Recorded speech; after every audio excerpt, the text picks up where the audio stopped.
Hey, this is the chair guy. Someone commented recently that when I refer to the numbered notes within a scale, the first, second, third, fourth, fifth, sixth, seventh, I tend to refer to them as intervals instead of scale degrees. And while I'm aware of both of those terms, I had to think about it for a minute to figure out why I usually say interval, which usually refers to the distance between the notes and not necessarily the notes themselves, though I do hear some musicians doing that.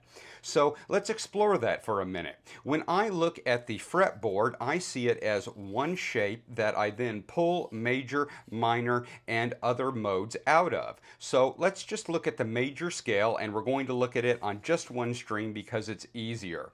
The first, second, third, fourth, fifth, sixth, seventh, and back to the first is do, re, mi, fa, sol, la, ti, do. And what do, re, mi, fa, sol, la, ti, do refers to is the relationship between these notes. In short, the distance these notes have to the root. So the second, for instance, is 2 frets away. The third is 4 frets away. If we looked at the minor, and instead of going to this one, I'm going to go to this one just because it's not as messy. The second is 2 frets away, but the third is only 3 frets away. So the relationship between the first and the third in minor is different than the relationship between the first and the third in major. And I think this really just comes down to how my brain works.